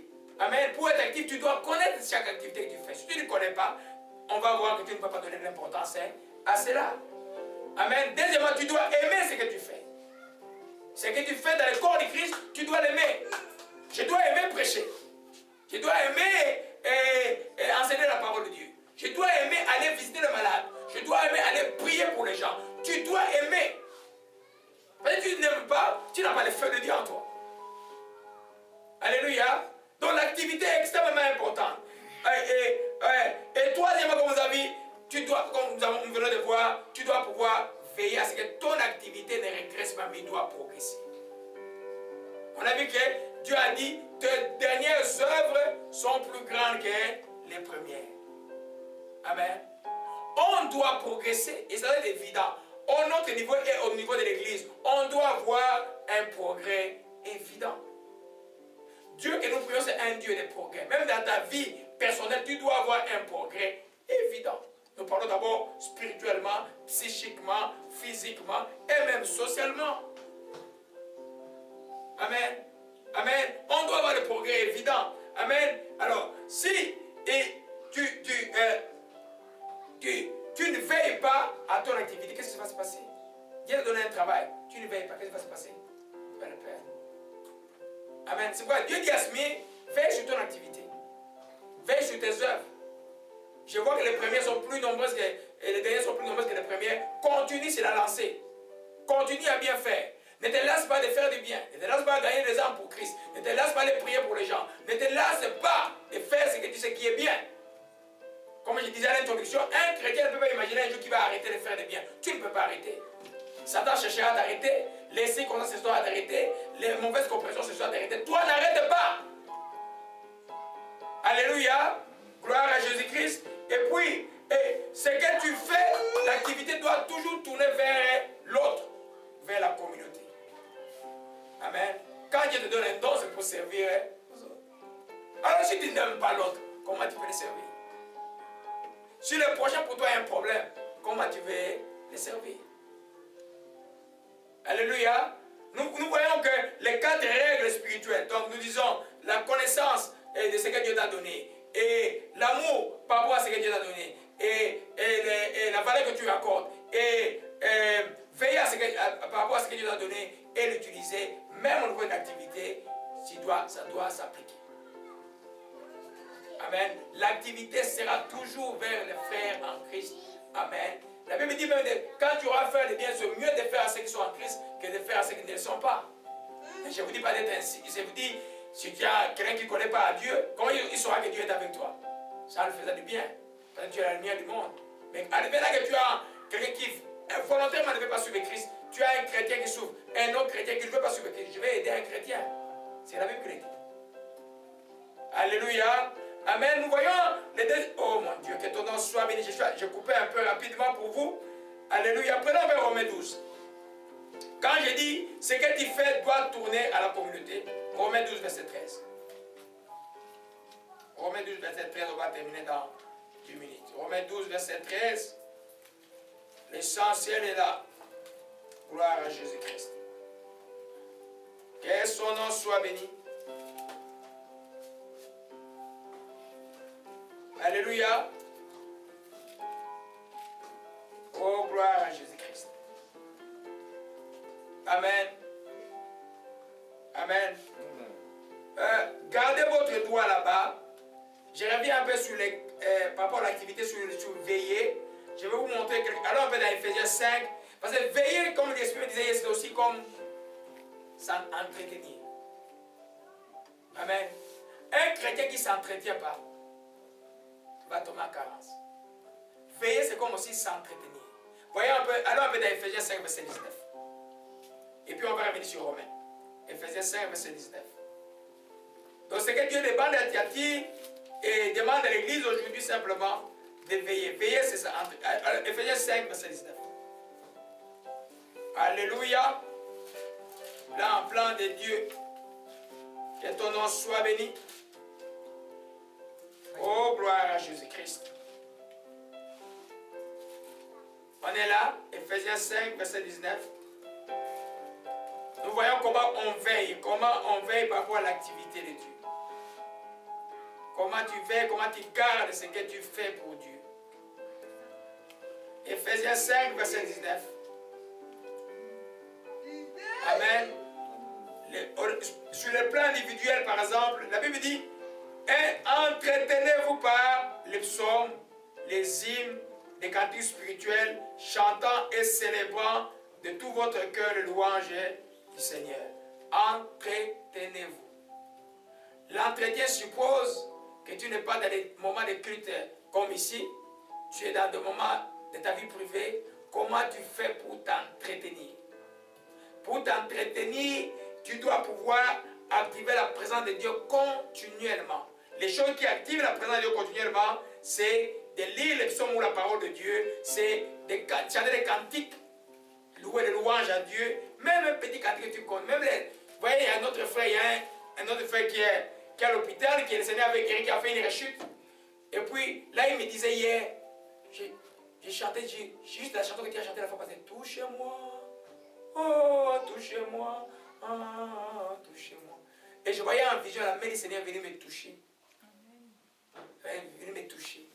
Et là, quand je vois maintenant que, moi, quand je venais de dire, le cancer a quitté son corps, hier, je l'ai vu manger, les Congolais mangent le foufou, hein.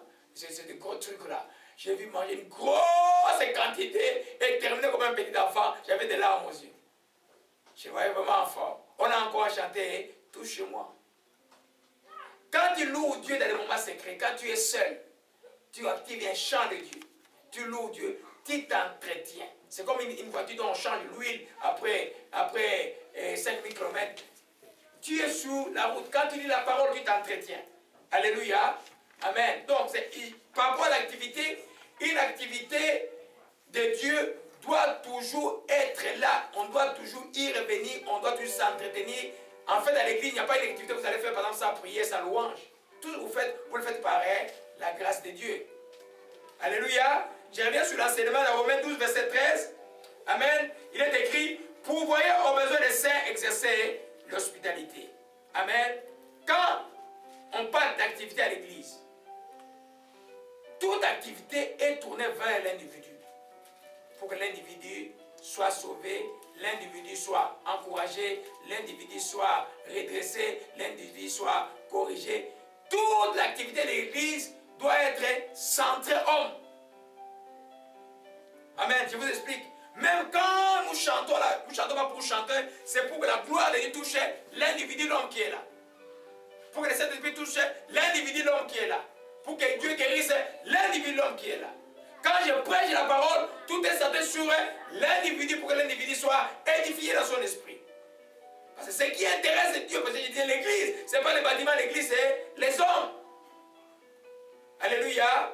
Amen. C'est pourquoi Dieu dit à Thyatire de continuer son activité. On va voir le deuxième principe par rapport le deuxième qualificatif plutôt de Thyatire par rapport aux 4 règles qui s'appellent l'amour. Dieu dit, je connais ton amour. Amen. Quand on dit chrétienté, on doit avoir amour. Mais beaucoup n'ont pas la bonne définition de l'amour. Beaucoup croient que l'amour c'est la pitié des gens. L'amour c'est plus que la pitié. Amen. L'amour c'est plus que la pitié. Alléluia. Et l'amour c'est obéir au commandement de Dieu. C'est garder la parole de Dieu. Alléluia. Nous allons voir comment l'amour, comment connaître l'amour, comment aimer l'amour ou le valoriser et comment veiller pour ne pas perdre l'amour et comment utiliser l'amour. J'espère que je vais terminer dans les 10 minutes qui suivent. Alléluia. Amen. L'amour, ce n'est pas une chose que tu peux. Quand tu deviens chrétien, c'est un signe d'amour. Parce que Jésus s'est livré pour toi à la croix du Calvaire. Quand le Saint-Esprit vient en toi, la première chose qui te touche, c'est l'amour. L'Esprit parle de fruit. C'est un seul fruit de l'Esprit qui commence par l'amour. La joie, la paix, la patience, la bénédiction jusqu'à la maîtrise de soi. Mais ça commence par l'amour. Amen. Allons un peu dans voir comment retenir l'amour. Amen. Matthieu chapitre 2, 22. Nous commençons par ça. Ça aurait pu être l'enseignement du jour, simplement l'amour. Gloire à Jésus-Christ. Matthieu 22, à partir du verset 37. Alléluia. Matthieu 22, à partir du verset 37. Gloire à Jésus-Christ. Nous lisons nous tous. Le Seigneur lui répondit, tu aimeras le Seigneur ton Dieu de tout ton cœur, et de tout ton cœur, de toute ton âme, de toute ta pensée. C'est le premier et le plus grand commandement. Et le second qui lui est semblable, tu aimeras ton prochain comme toi-même. De ces deux commandements dépendent toutes les lois et les prophètes. Ça veut dire quoi? Tout ce qui a été inscrit dans l'Ancien Testament par les prophètes et par la loi pointe vers le 2. Aimer Dieu de tout ton cœur, de toute ta force, de toutes tes pensées, c'est aimer Dieu. Jésus dit simplement, celui qui m'aime gardera mes commandements. Tu n'as pas besoin d'avoir comme, hé Jésus, je t'aime. Tu imagines un blond, hein? J'ai déjà imaginé que Jésus était blond. Hein? Un blond avec des cheveux qui est très beau. Non, Jésus est spirituel. Vous comprenez un peu? Si tu veux aimer Jésus, aimer sa parole. Quand une fois Jésus était en train d'enseigner, et une femme m'a dit, heureux les mamelles qui t'ont porté. Jésus a dit, heureux plutôt ceux qui écoutent la parole et qui gardent les commandements. Vous voyez que c'est différent des sentiments que les gens font. I love Jesus. Mais tu vois la personne comment elle est habillée, ça ne glorifie pas Dieu. Aimer Jésus, c'est garder ses commandements. Ça n'a pas changé. Mais aujourd'hui, c'est plus facile parce que le Saint-Esprit qui est en toi te permet facilement, parce que tu te reposes sur lui. Il a dit ni par la foi, ni par le par le Saint-Esprit, tu peux garder les commandements. Les mal que tu fais, c'est pas qu'il sent une guerre en toi. Avant, il n'y avait pas de guerre. Quand il voulait aller commettre l'impudicité, tu allais. Quand il voulait aller voler, tu allais. Ce n'était pas un problème. Mais là, c'est une guerre. Pourquoi? C'est parce que le Saint-Esprit est en toi. Tu es sauvé. C'est quand un chrétien est en guerre, c'est un bon chrétien. Alléluia. Un enfant est venu voir Dieu qui lui dit, prie pour moi pour que je ne sois plus tenté. Il a dit, je vais prier pour toi pour que tu meurs demain. Oh, la tentation, c'est seulement quand tu vas mourir. Mais maintenant, tu les as vaincus. Et tu dois croire que tu les as vaincus. Alléluia. Alors, nous voyons maintenant que 1 Jean 5, 1 Jean 5, je suis qu'à cette partie, j'aurais pu la mettre comme la première chose à enseigner parce qu'il y a beaucoup de bonnes choses que nous devons lire. 1 Jean 5, rapidement. Alléluia, Salomon. Salomon la paix, Salomon la paix. La paix simplement. Alléluia, gloire à Jésus-Christ. Que son nom soit béni. Oh mon Dieu, que ton nom soit béni à ce matin. Gloire à Jésus-Christ. 1 Jean 3, verset 4, je crois. Alléluia. Oh Mashika Bandasai. Oh Shimarakabashikeyatos. Alléluia, alléluia, alléluia, alléluia. Oh Shimarakamarasakashike. Amen, amen, que son nom soit béni. Oh, gloire à Jésus-Christ.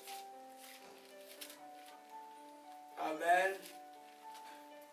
Gloire à Jésus-Christ. Je vais laisser 1 Jean 3 pour la portion qui suit, parce que je vais lire les versets 14 jusqu'à 15 après. On va y revenir après. Alléluia. Allons au premier principe. Connaître qu'on a de l'amour est très important. À travers... Comment tu connais que tu as l'amour? Juste comme ça, le Saint-Esprit dit que tu as l'amour. Amen. Amen. On connaît l'amour à travers la parole de Dieu. La meilleure définition de l'amour, vous la trouvez dans 1 Corinthiens chapitre 13. Amen. Donc, allons à 1 Corinthiens chapitre 13. Vous allez voir que ça va beaucoup nous éclairer. 1 Corinthiens chapitre 13. Amen. Est-ce que... Donnez-nous 1 Corinthiens chapitre 13. Amen. On va attendre mon frère Jean-Pierre. 1 Corinthiens, aidez-les. Trouvez la Bible. 1 Corinthiens chapitre 13. Tout le monde est là. Amen.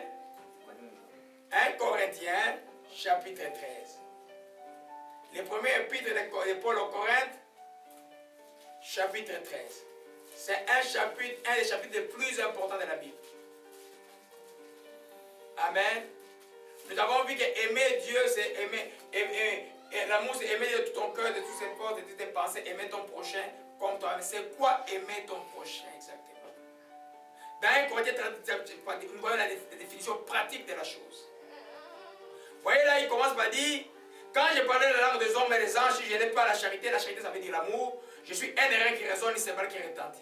quand j'aurai les dons de la prophétie, la science, tous les mystères et toute la connaissance, quand j'aurai même toute la foi jusqu'à transporter les montagnes, si je n'ai pas l'amour, je ne suis rien.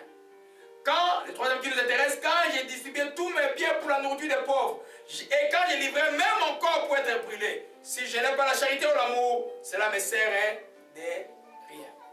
C'est quoi en fait l'amour? Il répond, la charité est patiente. Donc l'amour est patient. Si tu es patient envers les gens, tu as l'amour envers les gens. Amen. Si tu es impatient, comme je suis de temps en temps, je peux manquer d'amour envers les gens. Amen. Vous comprenez cela? Amen. Et l'amour est plein de bonté. On va entendre des tas dimanche prochain sur ça là. Plein de bonté, pas une petite bonté. Pleine de bonté. Elle est caractérisée par la bonté. La propension à faire du bien. Et la propension à faire du bien, même à tes ennemis. Jésus a dit à faire du bien à tes ennemis, ce sont les chabards qui vivent à mettre sur la tête. Mais toi, quand tu fais du bien, ne pense pas que. Ne fais pas du bien pour que les feux le brûlent. Non, tu fais du bien parce que tu peux pas les aider. Amen. La charité ne se vante point. L'amour est inimitié avec l'orgueil. Ça se repousse. Quand il y a l'orgueil, l'amour ne peut pas exister. C'est pourquoi il dit que l'amour ne se vante pas. Tu vois le verset 3, c'est lui qui donne sa nourriture pour la nourriture aux pauvres, qui dit, oh, moi j'ai aidé les gens au Chalaga de Renève, je suis à la Côte des Neiges, j'ai aidé les gens, je suis allé en Afrique, j'ai aidé les gens, mon église aide 1000 personnes en Afrique. Déjà Dieu dit, je ne te connais pas. Amen. Parce que celui-là, il est fait avec un intérêt. L'amour que nous parlons en grec, on appelle l'amour agapé. C'est l'amour sans intérêt. Tu fais quelque chose à quelqu'un, pas pour attendre quelque chose en retour. Tu n'as pas besoin de ça. Toi, ton rétributeur, c'est Dieu. Il te récompensera sur cette terre et dans les ciels, tu seras récompensé pour le bien. Mais toi, fais toujours le bien. Il dit, l'amour ne s'enfle point d'orgueil. Amen. Donc, c'est vanter l'orgueil, c'est la même chose. Amen. Tu fais les choses et puis tu fais tes ventes. Amen. Rien. Tu dois toujours cette phrase que j'ai dit dans ma méditation il y a une semaine. Je ne suis qu'un serviteur inutile. Répète-le. Je ne suis qu'un serviteur inutile. Dites-le. Je ne suis qu'un serviteur inutile. Tout le temps dans ta vie. Quand Dieu va faire les choses à travers toi, tu diras toujours, je ne suis qu'un serviteur inutile. Par là, tu vas écraser l'orgueil. Et Dieu va toujours te faire avancer, te faire avancer, te faire avancer. Alléluia, parce que Dieu résiste aux orgueilleux. Il fait grâce aux humbles. Alléluia, amen. Il dit l'amour ne fait rien de malhonnête. Puisque tu es chrétien, tu peux faire des choses malhonnêtes. Amen. Aller mentir, des petites combines. Non, tu ne peux pas. Celui qui est malhonnête n'a pas l'amour. Parce que la malhonnêteté, tu le diriges vers qui? Généralement, la malhonnêteté te dirige vers qui? Et dirige vers le prochain. Dans la loi même de Moïse, dans le texte de Lévitique, il est dit, pour ceux qui font des affaires, tu ne tromperas pas ton frère dans les affaires. Parce que Dieu tire vengeance de cela. Amen. C'est vrai que nous avons affaire à un monde malhonnête, mais nous sommes la lumière du monde. La malhonnêteté, nous ne pouvons pas les faire. Et puis, l'amour ne cherche point son intérêt. Tu ne fais pas quelque chose pour un intérêt. Tu fais quelque chose à cause de Jésus. Tous les temps, tu sers à l'église à cause de Jésus. Tu aides les gens à cause de Jésus. Amen. Tout ton travail, quand tu le fais, tu travailles même pour Jésus. Alléluia. Tu ne cherches pas ton propre intérêt. À partir du moment où tu cherches ton propre intérêt, c'est de l'orgueil. Vous voyez, moi je viens de l'Afrique, le politicien ne marche pas à la patrie. L'égoïsme chez les politiciens, c'est ça. Toutes les guerres viennent de l'égoïsme. L'avarice et l'égoïsme. Malheureusement, il y a des chrétiens qui tombent aussi dans les pièges de ça. Alléluia. Amen. Et il dit, l'amour ne s'ibsonne, on va entrer en détail beaucoup la semaine prochaine, mais ne s'irrite point. En d'autres termes, l'irritation balaye la patience. Donc quand tu t'irrites, ça vient un peu freiner ton gain du fruit de l'esprit qui s'appelle la patience. Amen. C'est pourquoi nous devons supporter, utiliser les fruits de l'esprit qui s'appelle la maîtrise de soi pour ne pas s'irriter. le Saint-Esprit est en toi, nous pouvons nous maîtriser. Alléluia. Et puis, il dit, l'amour ne soupçonne point le mal. Allez, venez que quelqu'un, un frère, il dit, frère, tu as fait ça. Le frère dit, non, je ne l'ai pas fait. Crois-le tout simplement. Même s'il a menti, crois-le. S'il ment, Dieu le punira. Toi, tu as gardé ton cœur de ne pas le soupçonner. Parce que quand les soupçons entrent, les soupçons est l'épée qui brise l'unité spirituelle. Dès qu'un soupçon entre, l'unité spirituelle se brise. Il n'y a pas quelque chose de plus fragile spirituellement que l'unité spirituelle. Alléluia. C'est pourquoi les églises n'ont pas de miracles aujourd'hui. Parce qu'ils n'arrivent pas. Jean 17, Jésus a dit, qu'il soit un, Père, comme moi je suis un avec toi. C'est l'objectif de l'église, c'est l'unité spirituelle. L'esprit des soupçons vient détruire l'unité spirituelle. Parce que dans le Seigneur, vous ne pouvez pas tous être. Tout le monde ne peut pas marcher de la même manière. Il y en a qui vont marcher en tombant, il y en a qui vont être faibles. La Bible dit que ceux qui sont forts supportent les faibles. Alléluia. Et puis l'amour ne se réjouit point de l'injustice. Ça veut dire quoi? Un chrétien ne peut pas voir quelqu'un faire du mal, du dehors, c'est bon. Non! Je ne peux pas voir ce qui se passe à l'est du Congo, je dis que c'est bon. Non! C'est criminel. 1 million de morts à cause des compagnies canadiennes et occidentaux pour utiliser le Rwanda et l'Ouganda pour aller voler les richesses du Congo. 1 million de morts. Je dois être... Bon, je ne dois pas accepter ça. Mais je ne dois pas laisser mon cœur être entamé. Oh, dimanche prochain, on va voir beaucoup de choses. Alléluia. Hier, j'étais en train de prier pour le Congo. L'Esprit me dit, en Swahili pour la première fois, Bwana Kaseka. Moi, je ne parle pas Swahili. Ça veut dire, comme Bwana, c'est comme quelqu'un qu'on honore, Kaseka. Pardonne le Rwanda, pardonne l'Ouganda. Pour que ta prière soit puissante. J'ai obéi à Dieu. Je ne joue pas avec le Saint-Esprit. Quand il me dit quelque chose, je l'ai obéi. Je pardonnais le Rwanda, je pardonne. Je vous demande de pardonner et de prier contre que l'esprit de convoitise le quitte tout simplement. C'est hier que l'esprit m'a parlé comme ça. Là. Parce que, vous voyez les gens qui marchent avec des pancartes dans la rue, ou les revendications, tout ça. C'est bon là, mais si tu ne sais pas garder ton cœur, ne fais pas ces choses-là. La haine va rentrer facilement dans ton cœur. Et tu vas perdre. C'est pourquoi ne pas se réjouir de l'injustice, nous le faisons, mais il faut le faire avec sagesse. C'est souvent en condamnant l'esprit, en attaquant les esprits. Nous n'avons pas à lutter contre les hommes, nous avons à lutter contre les démons. Tu peux t'adresser à un démon, même à distance, lui parler de quitter cette personne, de quitter cette nation, il va quitter. Alléluia. Amen. Mais l'amour se réjouit de la vérité. Chaque fois que quelqu'un marchera dans la vérité, ça doit te réjouir. Chaque fois qu'il y a un homme, même s'il n'est pas croyant, fait quelque chose qui est louable, qui est bien pour les autres, tu dois être content. Amen. Même si, des fois, il est pervers. Vous voyez un peu, nous, au début, on avait supporté on croyait qu'on était chrétien, après, on a su qu'il n'était pas chrétien. Alors, je l'ai plus suivi après. Mais, avoir la santé et des santé aux États-Unis, c'est une bonne chose. Au Canada, on n'a pas ce problème, même aux États-Unis. J'ai des gens qui viennent d'être à l'hôpital, viennent d'être opérés à l'hôpital, mais c'est dur quand on opère une grande opération que tu n'as pas d'assurance. Vous voyez un peu? C'est pourquoi tu vas des fois supporter la cause de quelqu'un parce qu'il est simplement un Cyrus. Vous connaissez un Cyrus? Cyrus était un roi perse qui est venu pour aider Israël. Il n'a jamais été juif.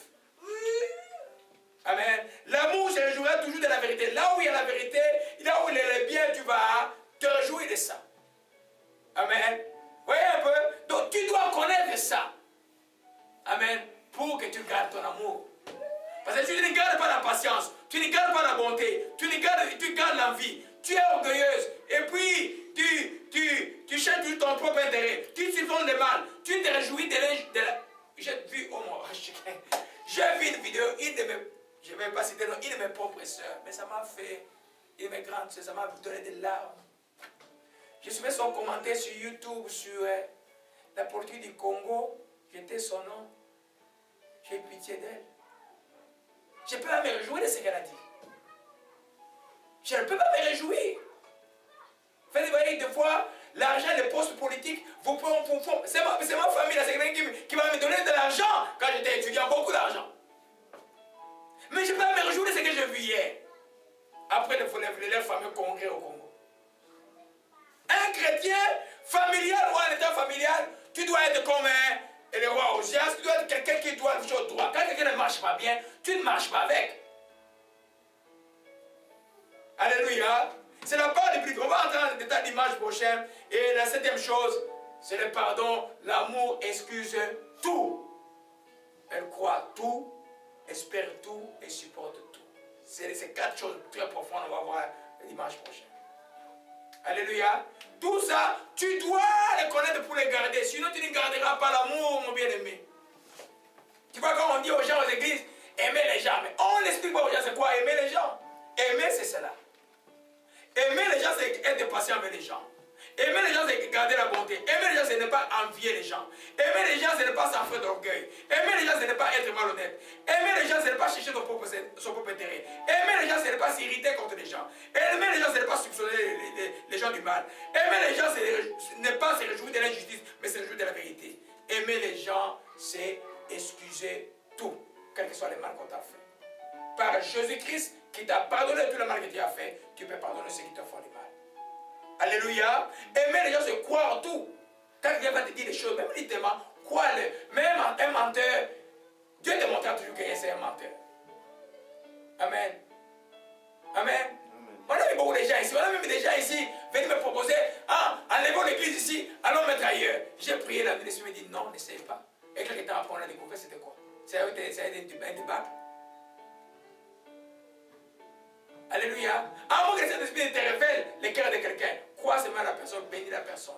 N'entre pas en discussion avec la personne. L'amour espère tout, supporte tout. C'est-à-dire, il n'y a pas quelque chose qui peut t'arriver qui va te tuer, toi qui es en Jésus-Christ. Non, tu seras vainqueur.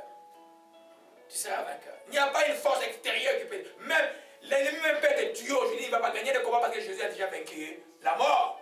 Il y a beaucoup de martyrs chrétiens aujourd'hui en Érythrée, il y a beaucoup de martyrs chrétiens en Égypte, il y a des martyrs chrétiens encore en Iran, en Chine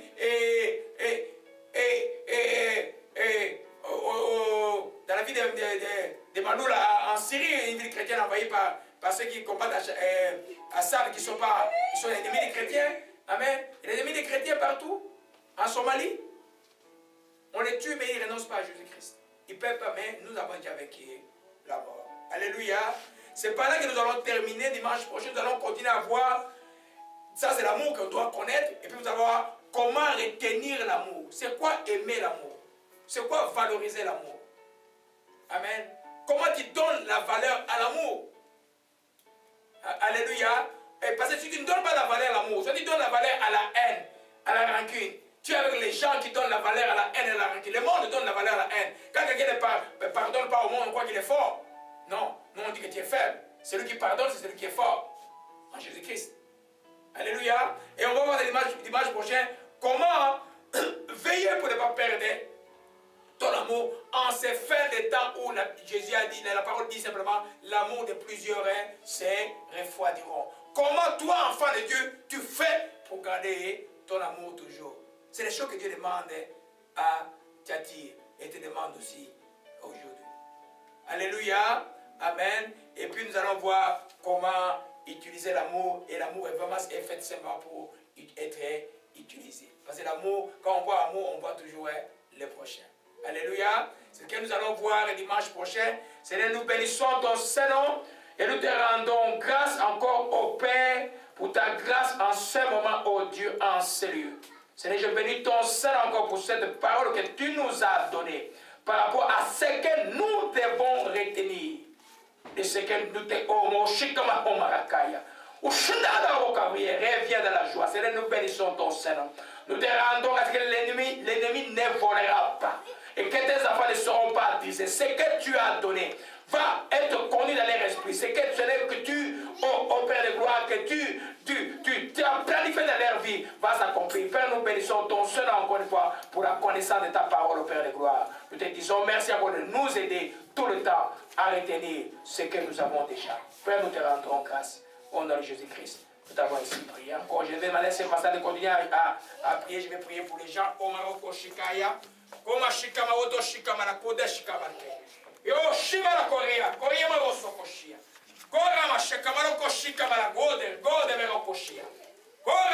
J'ai sagesse là. Oh, reçois la paix.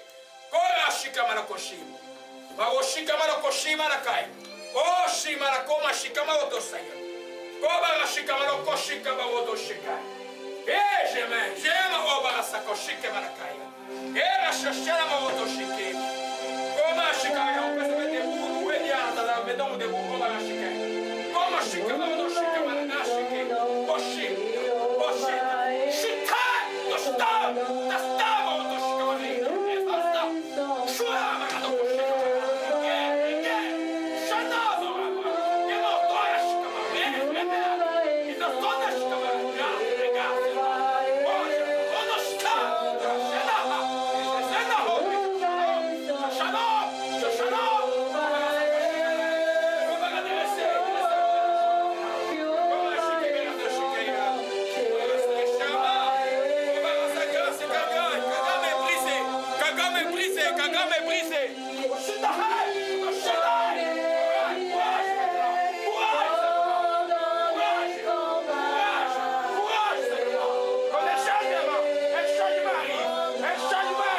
Un changement arrive. On va chier comme à la canardier.